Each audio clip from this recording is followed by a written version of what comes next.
حضرت صلی اللہ علیہ وسلم نے ہمیشہ جنگ پر صلح کو اور انتقام پر درگزر کو ہی ترجیح دی ہے۔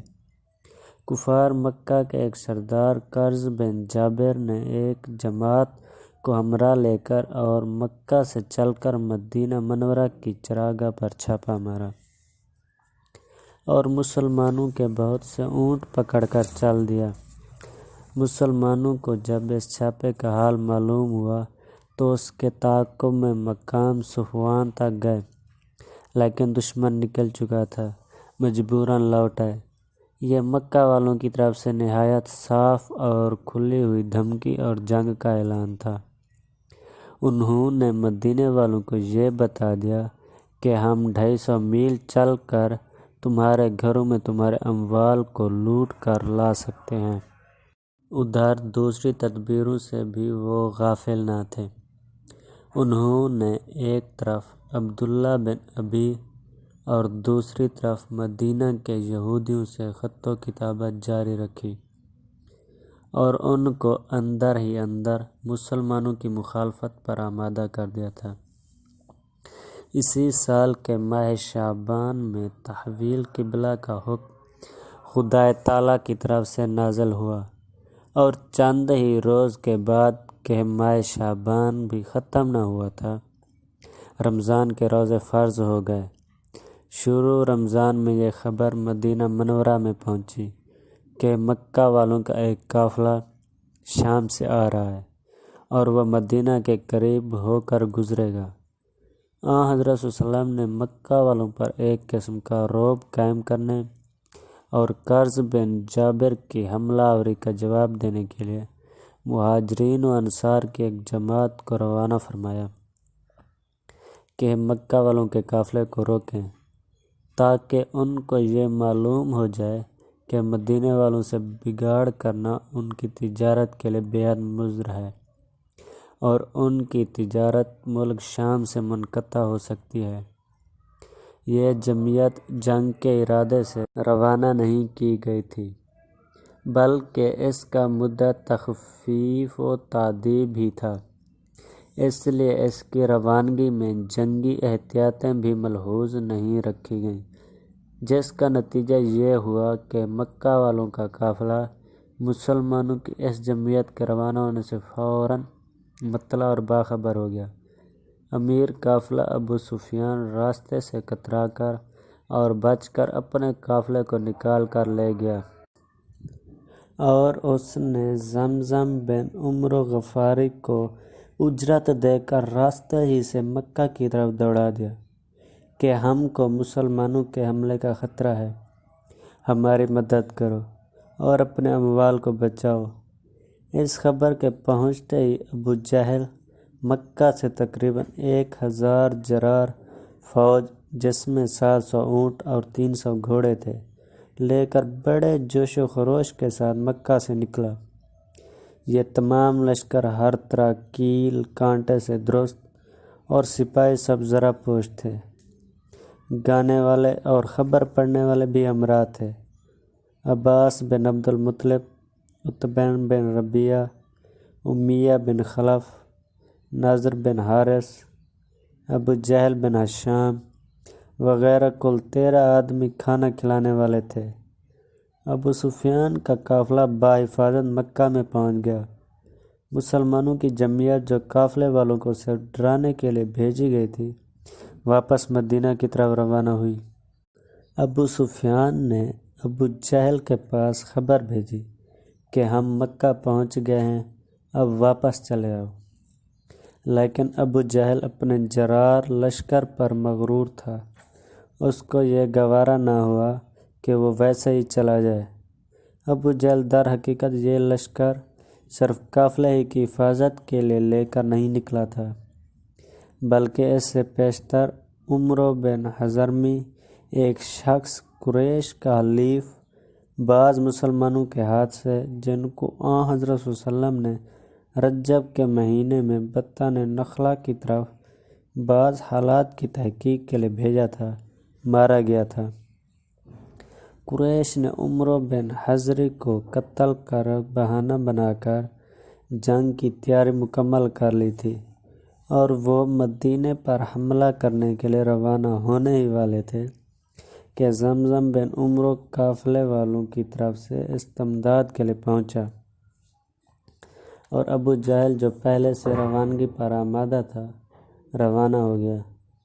چنانچہ ابو جہل برابر کوچ و مقام کرتا ہوا مدینے کی طرف بڑھتا ہوا چلا آیا۔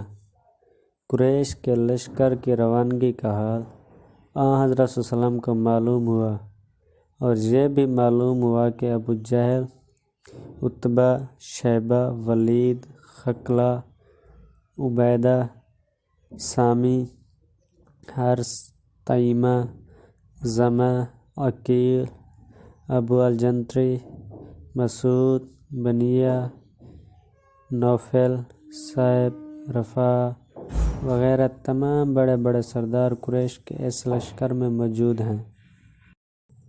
آپ صلی اللہ علیہ وسلم نے یہ خبر سن کر ایک مجلس مشاورت منعقد کی اور صحابہ کرام سے فرمایا کہ مکہ نے اپنے جگر گوشے اور منتخب لوگ تمہاری طرف بھیجے ہیں، ان کا مقابلہ کرنے کے متعلق تمہاری کیا رائے ہے؟ اول حضرت ابوبکر صدیق نے، ان کے آنے کے بعد حضرت عمر فاروق نے، ان کے بعد حضرت مقداد رضی اللہ تعالیٰ عنہ نے نہایت شجاعت و بہادری کے کلمات فرمائے اور کہا کہ ہم ان بنی اسرائیل کی طرح نہیں ہیں جنہوں نے حضرت موسیٰ علیہ السلام سے کہہ دیا تھا کہ تو اور تیرا رب دونوں جا کر لڑو، ہم تو یہیں بیٹھے تماشا دیکھیں گے۔ اس کے بعد آپ صلی اللہ علیہ وسلم نے پھر فرمایا کہ لوگو، ان کفار سے لڑائی کے بارے میں تمہارا کیا مشورہ ہے؟ اس دوبارہ فرمانے سے آپ صلی اللہ علیہ وسلم کا منشا یہ تھا کہ انصار کی رائے بھی معلوم ہو، کیونکہ مذکورہ حضرات مہاجرین میں سے تھے۔ انصار سے جس بات پر بیعت لی گئی تھی وہ یہ تھی کہ مدینے پر جب بیرونی دشمن حملہ آور ہوگا تو اس سے لڑیں گے۔ یہ عہد نہیں تھا کہ مدینے سے باہر نکل کر کسی سے جنگ کریں گے۔ انصار فوراً اس بات کو سمجھ گئے اور ان میں سے حضرت سعد بن معاذ کھڑے ہوئے اور عرض کیا کہ آپ کا روئے سخن شاید ہم لوگوں کی جانب ہے۔ آپ صلی اللہ علیہ وسلم نے فرمایا ہاں۔ حضرت سعد نے فرمایا کہ ہم آپ صلی اللہ علیہ وسلم پر ایمان لائے ہیں، آپ صلی اللہ علیہ وسلم کو خدا کا رسول یقین کرتے ہیں۔ یہ کیسے ممکن ہے کہ خدا کا رسول کفار کے مقابلے کو جائے اور ہم گھروں میں بیٹھے رہیں؟ یہ کفار تو ہم جیسے آدمی ہی ہیں، ہم ان سے کیا ڈریں گے؟ آپ اگر ہم کو حکم دیں گے کہ سمندر میں کود پڑو تو ہم بلا دریغ آپ صلی اللہ علیہ وسلم کے حکم کی تبلیغ کریں گے۔ جب آپ کو خوب اطمینان ہو گیا کہ تمام صحابہ جنگ اور مقابلے کے لیے آمادہ ہیں تو آپ صلی اللہ علیہ وسلم نے مدینے سے روانگی کا عزم فرمایا۔ لڑنے اور میدان جنگ میں جانے کے قابل آدمی کل 310 یا 312 یا 313 تھے۔ شہر سے باہر آپ نے اس اسلامی لشکر کی موجودات کی تو ان 313 میں بعض ایسی چھوٹی عمر کے لڑکے بھی تھے جو میدان جنگ میں جانے کے قابل نہ تھے۔ آپ نے ان کو سفر سنی کے سبب واپس جانے کا حکم دیا۔ ان میں سے بعض نے اصرار کیا اور بامنت اپنے آپ کو لشکر اسلام میں شامل رکھنے کی اجازت حاصل کی۔ اس اسلامی لشکر کے ساز و سامان کی یہ حالت تھی کہ صرف 2 گھوڑے تھے جن پر حضرت زبیر اور مقداد سوار تھے، 70 اونٹ تھے، ایک ایک اونٹ پر 3 4 4 آدمی سوار تھے۔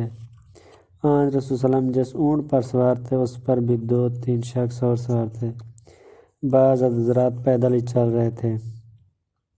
یہ اسلامی لشکر بدر کے مقام پر پہنچا تو دیکھا کہ کفار پہلے سے بلند کتہ زمین پر قابض و متصرف اور خیمہ زن ہیں۔ مسلمانوں کو نشیبی اور ریتلی جگہ ٹھہرنا پڑا، مگر بدر کے چشموں پر مسلمانوں کا قبضہ ہو گیا۔